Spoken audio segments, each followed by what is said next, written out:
Hello everybody, and welcome back to Let's Play the Dagger of Amon. Last time we discovered the skeleton of the real Dr. Archibald Carrington. Very unfortunate, and we do know that the man pretending to be Archibald Carrington was in fact Watney Little. Once more we'll talk more about that. We also found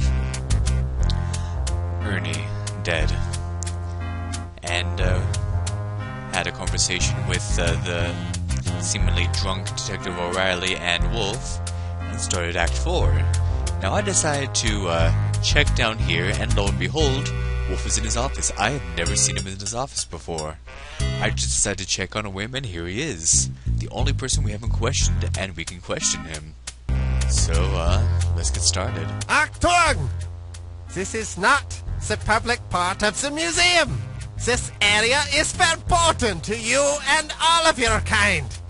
Leave now before you force me to shoot you. No, I think I'm just gonna talk to you, if you don't mind. I do not know him.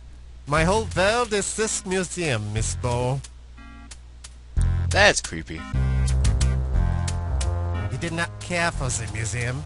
He wished he could keep his finds, but they belong to the Leyendecker, and we intend to keep them. Do you understand me? Oh, okay. Sorry. Well, he's dead, so he won't be taking them back anytime soon. He was a good man, and I will miss him. When I find the coward who stuck him on the porcupine, they will wish they had never been born. Well, you're still a suspect. He is a bumbling fool who does not care about this museum. I do not need his help. I do not need anyone's help, least of all yours. Gosh.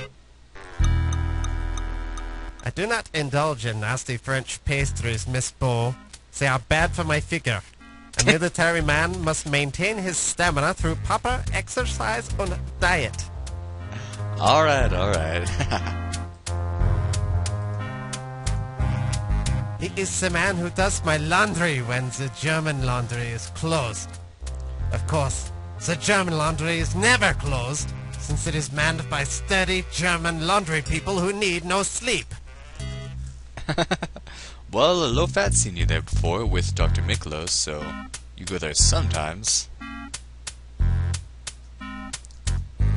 I do not know your father, but I'm sure my father could beat your soft American father in a duel. Even though they're not really, some of these answers aren't providing any real information, they're too entertaining to leave out, so we'll keep them in. That irritating little civilian is better off kaput. He reminded me of a small, yappy dog, always trailing after the good Dr. Carrington. His name sounded German, but I think he was the imposter. I never trusted him, and he was probably an art thief anyway. Huh, well you're right about that. But yeah, I don't think we ever really find it out until like near the end, but Ziggy is short for his last name, which is Siegfried. I forget what his first name is, but it doesn't matter. Dr. Miklos is a fine woman. She is truly dedicated to the security of the Leyendecker. Yeah, you like her.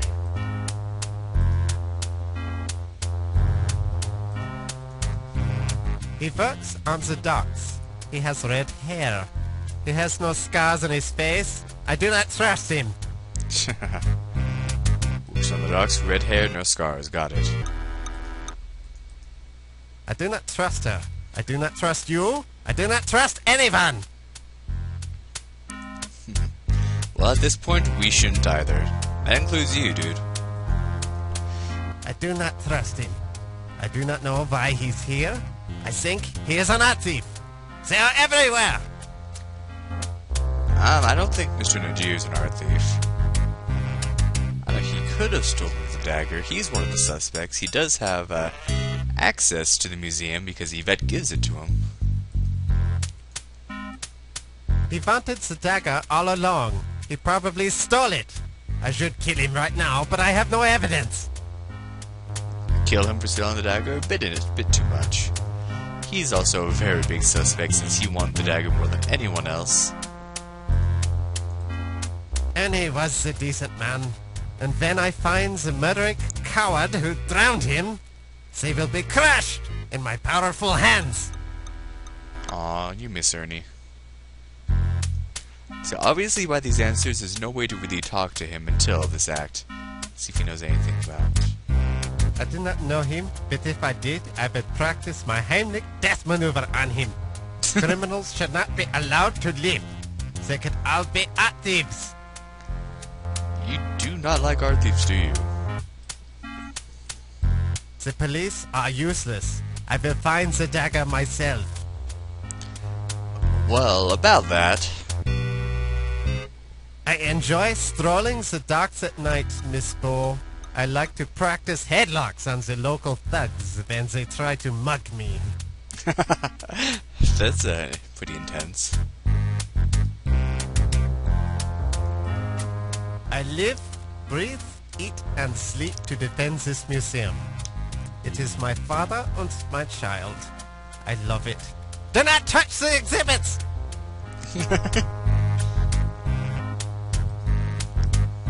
There are many bones in the museum, Miss Bo.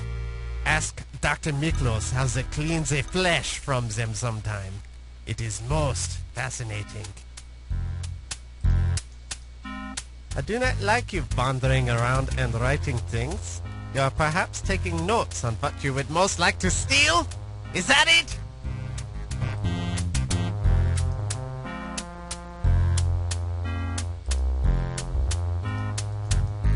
We use cheese in our mousetraps around the museum.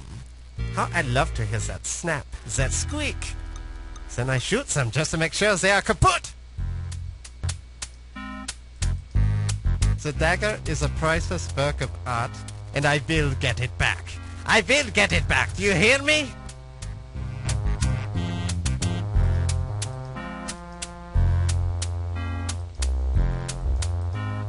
Where did you get that? That is a man's watch. I do not think you are a man, Miss Bo. Are you? Did you steal the watch? Answer me! Oh, no, I didn't steal it. I swear. If I find out you did, you have had it, Fräulein Bo. I will not tolerate illegal acts in this museum. Well, there have been quite a few. Has 1926 been a good year for you, Mr. Heimlich? Why do you want to know, Fräulein Bo? Well, I'm just curious, I guess. You know what they say, curiosity disembowels a cat. I don't think that's exactly what they say, Mr. Heimlich. Not exactly, but I like that one better. Anyway, I asked him about a lot of items, but he didn't have much interesting to say. I'll see what I'll keep in and what I'll cut out. Mr. Heimlich, how do you suppose the thieves got past you? Wasn't the dagger supposed to be heavily guarded? Of course it was guarded. I have no idea how they got the dagger. They must have drugged me. They must have hypnotized me. They must have been ghosts. Mr. Heimlich, are you all right? That must be it. They were ghosts. I couldn't have possibly missed them. I couldn't have. I couldn't have. Poor guy. Mr. Heimlich? Oh, Mutter, I'm sorry I let you down. I'm sorry they got your paintings. Please try to paint again, wherever you are. Please. I'm sorry if I upset you. My Mutter, she was so heartbroken when her paintings were stolen from the museum in Germany. It was her first exhibition. She was so happy until... Perhaps we should change the subject. Maybe that's why he Subject? became a museum What guard. subject? What are you talking about, you silly girl? Oh, never mind. Like I said, I've never been able to have a conversation with him before, so this is all brand new to me. It's not necessary to be able to get the ending that you like, but it's interesting nonetheless. Alright, fine. Anyway, that was entertaining. Never point a weapon at me, Fräulein Bo. Not even a toy like that. My highly trained reflexes could kill you in 3 seconds if I wanted to. 3 seconds! And I am considering doing that right now! He doesn't know that that's the real dagger. Too bad. I wonder if we can still... Jeepers, Laura. Not in front of witnesses. Jeepers, Ah, we can't do it in front of him. Oh well. Well, that's about it. That's what we can do for now.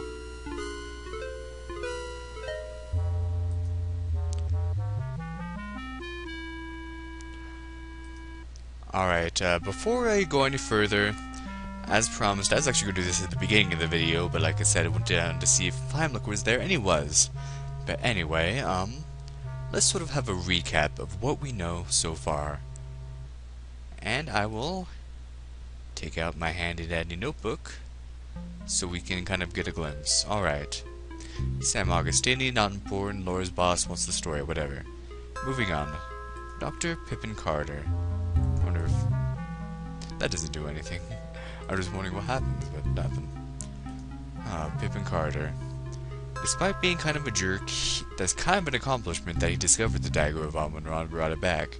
So that's pretty cool, and he's dead now. He was killed by someone. Now next to his body, we found an ankh and a footprint from a high heel. Now, as for him being the suspect, well, of course he couldn't have done the murders, he was the first one murdered. But as for the robbery of the Dagger of Amon-Ra, it's possible that he's the one that stole it, but not very likely. Remember that we actually, I'll just tell you right now, the first time we saw the dagger was not in the tank of alcohol, but in the gift shop. Remember, there was one dagger that didn't have the maiden inscription on it. That was because they were hiding the dagger in plain sight in the gift shop. Whoever stole it moved it. So that's something interesting too, I consider. Or maybe it wasn't even the person who stole it. Maybe somebody who just knew where it was. But in any case, more about that later. Moving on to Dr. Archibald Carrington. Dr. Carrington died before he could even reach shore. He was on the ship, the Andrea Doria, and was strangled by one Watney Little. Now, you ask most people about Dr. Carrington, and you realize that none of them, except for Dr. Carter, had even met President Carrington. Well, before the museum, supposedly, even though that wasn't actually him. Dr. Carter had said he'd met him years before, but said that now he seemed like he was very different. And that is because Dr. Carrington was not here. Nobody knew who he was, which was very convenient for Watney Little to take his identity. More about Watney Little later. Detective Ryan O'Reilly, he is assigned to the case of the dagger and came to the museum, attended the party, probably under the guise of partygoer, to ask people questions and investigate the robbery of the dagger. Now, he's an alcoholic, and we can assume that he has some connection with Watney Little. We know that Watney had the police file, and who else would have access to police files but a detective? And on the police file it says, "Remember our deal." So what deal they have, we don't know. We also heard him talking to Yvette, and Yvette mentioned that Ziggy mentioned that Detective O'Reilly had something to do with the dagger. What exactly that is, we do not know. They quieted down before we could really hear more of that conversation. Ziggy saw something, but we do not know what it is. But in any case, Detective O'Reilly is the one on the case investigating the dagger. And, well, not much can be said about him right now. We actually don't really know that much, at least as much as I'd like. Crotfather Rhubarb, not important. He was assigned to this story, then we took it and he's pissed. Not important. Low-fat, cleaning guy, very not important. John Bow, our dad, not important either. Forget them. Ziggy. Ziggy was When we first saw him, he mentioned that there was a con man in town, but didn't want to tell us who it was. So we can infer from this that he knew that Watney Little was impersonating President Carrington. We also know that he was somehow involved in the art theft and forgery. I think it tells us exactly what happened later, but I'll just tell you, he was a middleman. He was involved. That's all that matters. And so we can also infer that he was somehow involved in the death of President Carrington. I keep switching. Well, it says Dr. Carrington, so I'll just call him Doctor. And therefore, we can also infer that the Countess is in that loop as well. So there was some sort of plan going on with Dr. Carrington to steal those paintings. Now before I get about more about murders, about who might have murdered Dr. Pippin Carter. That is a good question, because so I'm switching right back to him, but I'm remembering that we didn't even talk about who might have murdered him. Like I said, we found that Ankh, so that could have pointed to Dr. Tut Smith, but Dr. Smith didn't seem to know about the murder at all. He even showed up for a meeting that Dr. Carter was supposed to be at, so that puts him lower on the suspect list. However, in Dr. Carter's notepad, we saw that he was going to have a meeting with Yvette Delacroix, however you pronounce it, at 8 o'clock in the Egyptian exhibit, and we saw a bloody heel print. Now, the bloody heel print may be a real piece of evidence or a fake piece of evidence, as well as the Ankh. The Ankh may have been planted there, as well as the heel print, or they could be working in conjunction. That's very unclear right now. We have two pieces of evidence that could either be conflicting or it could be connected. But we don't quite know. Anyway, back to Ziggy. Who could have killed Ziggy? Now that is a good question, because we didn't find any evidence at all on his body or his head. But we do know that he was killed in Yvette's office.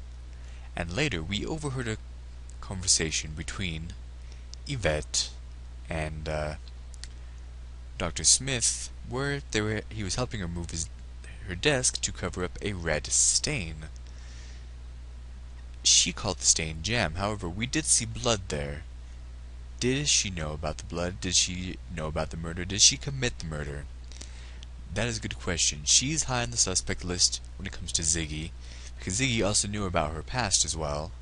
That could have been a motive. So, people with motive to kill Dr. Carter. I need to talk about motive as well. This was planned out so much better in my head.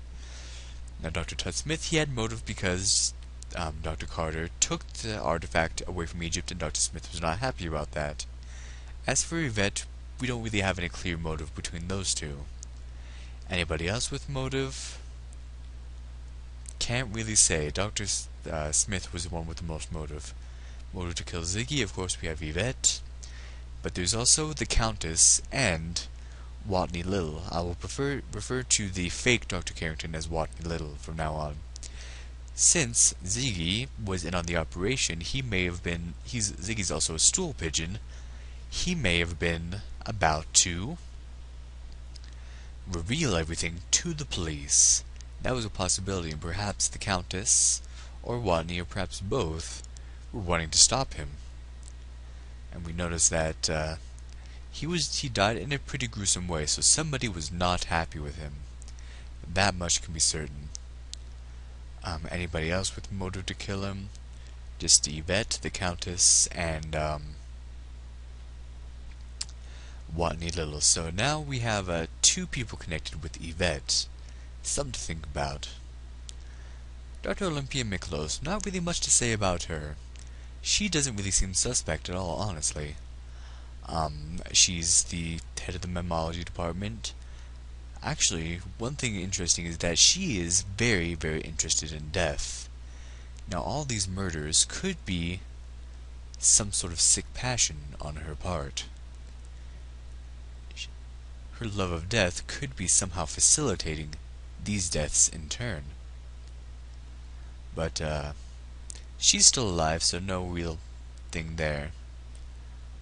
She's involved with Wolf Heimlich, and we did hear Wolf offer to kill somebody for her. More on that later when we actually get to him. Other than that, she doesn't really seem to have much motive that we've seen from the conversations we've had.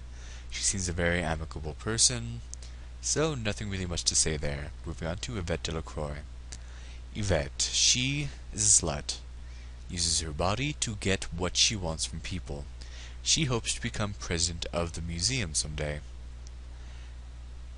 And now come to think of it, that could have been her motive if she's the murderer, to have murdered Dr. Pippin Carter, because Dr. Carter was also saying that he was going to become president of the museum someday. Yvette could have been getting him out of the way. Yvette also has her shady past where she was a hooker, plain and simple. She also is involved with Detective O'Reilly. She's been letting Ramses Najir into the museum for some sort of ceremonies.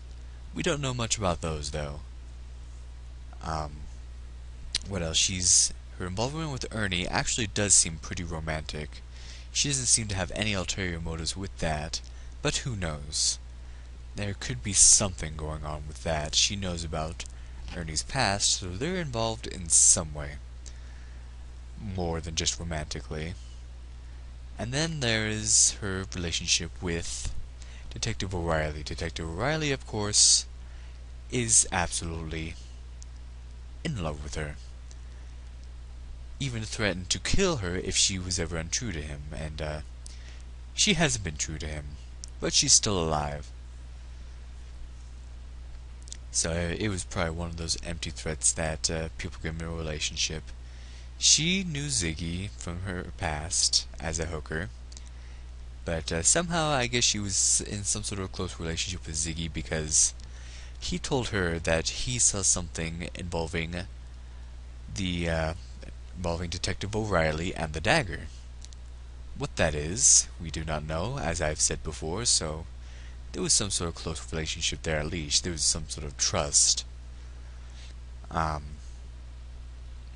She was also the former president's secretary, and he mysteriously died. However, that points more to his wife at the time, the Countess Waldorf Carleton. So, we're not sure about that. She was very afraid of the Countess. On to Wolf Heimlich. Wolf Heimlich. What can be said about him? He is passionate about the museum. He really doesn't have any motive to steal the dagger. I don't see any motive. Yvette may have wanted to steal the dagger because of Ernie's debts. That's all I can really think about, but I don't really see anything else. Olympia, don't see any motive. Wolf, no motive whatsoever. He abhors anybody who steals art, as we've seen. As for murdering, he doesn't seem to object to murder. However, probably the thought of murdering somebody in this very museum and displaying them in such a way may not be his style unless he's doing it to impress Dr. Miklos. They did have that conversation. That is a possibility right there. So, something to think about. And he's still alive, so no worries with that. Steve Dorian, he showed up to the party because he saw us on the docks and fell in love. That's his story. And, well, we haven't seen him since the party. We kissed him, discovered the body, haven't seen him since. We might have seen him walking around, I don't know. But we haven't seen him in the museum. Not that I remember. I can't really see any motive. He is struggling going through school. He could have stolen the dagger. But he really doesn't really have much connection with anyone else. He's only here, supposedly, because we are here. Countess Waldorf Carleton.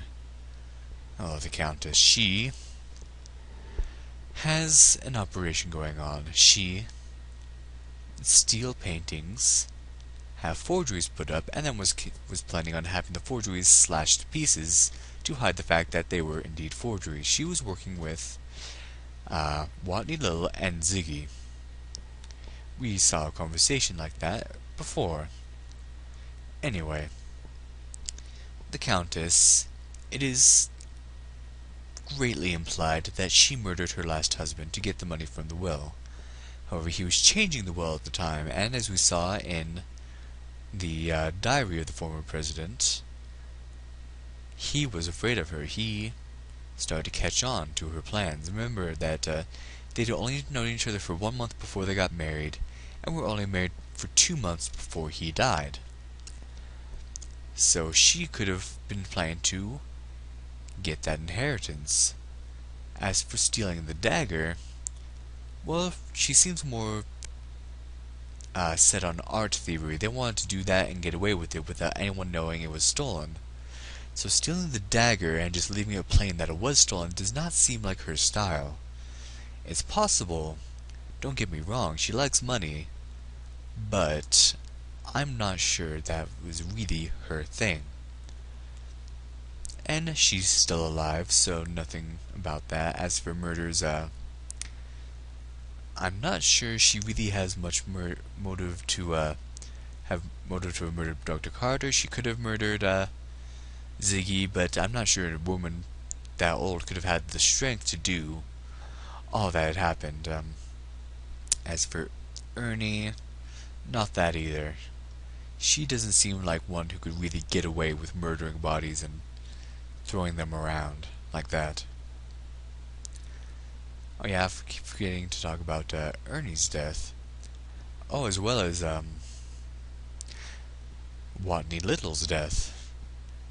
Now, whoever murdered Watney Little, did they know that it was Watney Little? Now, remember that before he died... Well, actually, you know what? I will get to that later. You know what? I will talk about their murders when we get to them. That'll make things easier. As for motive, Countess didn't really seem to have much motive. Perhaps he murdered Watney Little as well to hide the forgery, but I doubt that, seeing as she did come to the meeting, portrait in hand, so I'm not sure she could have pulled that off. Next, Ramses Nadir, the accountant. Soft-spoken, quiet. Everyone describes him as quiet, as not really threatening. The only thing we really know about him is that he holds some sort of ceremonies. Now remember when they were talking, he was talking to someone, I believe the Countess, and the Countess mentioned something about secret sects of Egyptian god worshippers still around, and Ramsey was saying, no, that's ridiculous. However, we are hearing about ceremonies that Yvette is letting him in to do. There's some sort of secret room in the museum that we have not discovered, where he holds these ceremonies. Will we discover that room? Who knows? As for murder, he could have murdered Dr. Carter, just for the same reason as Dr. Smith, just for perhaps even his anger about desecrating that site. However, as for everyone else's murder, he doesn't seem like he would have any motive for those. We haven't even seen that much of him. And nobody talks much about him. So, not really much I can say about him. Dr. Tut Smith. He's an interesting fellow. Now, he's a great suspect for having stolen the dagger, because he wanted that dagger back badly. He wanted to take it home with him. Now, could he have murdered Dr. Carter? That is still a great possibility. You saw all those heated exchanges between the two. That is great motive right there. However, he did show up to a meeting, like I said, between the two, and didn't seem to realize that Dr. Carter was even dead at all. So that puts him lower on the list. He could have been lying, but nobody else would have really known that he was going to meet with him there, so that's something interesting to discover. As for everyone else's death, he didn't seem interested in anyone else. He's only interested in getting that dagger back. Perhaps he knows who stole the dagger and murdered the person who stole the dagger if the person who did steal the dagger is dead. We still don't know who did it. Maybe Dr. Smith knew and murdered that particular person, or maybe not. We still don't know. Ernie Leach. He is the custodian of the museum. He has access to everything. Therefore, it is very possible he could have stolen the dagger. And we also remember he had a conversation with Yvette about a fencing operation. Ernie Leach is a gambler, and he owes a lot of money. So, he will take stolen items and sell them. That gives great motive for him to have stolen the Dagger of Amon Ra, to sell it off. There is also the fact that we found the dagger in one of the alcohol vats, those vats which he has an office right next to, unfortunately for him. And I'll just tell you right now, I might find Dr. Miklos for her to tell us this, but if not, I'll tell you, those coarse hairs we found, if you didn't realize already, were boar hairs. And as remember, it was in the vat containing the boars, vat number 13, that the dagger was located. It was hidden there, after being taken from the gift shop. Ernie has the keys to the museum, therefore he could have gotten the dagger from the gift shop, hidden it in one of those vats which he's in charge of.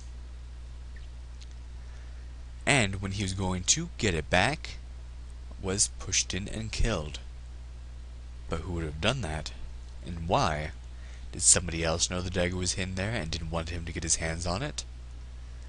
As for him murdering everyone else, not sure there's much motive there unless he was trying to cover up the crime. And also he mentioned that he saw something that he shouldn't have, but didn't quite say what it was.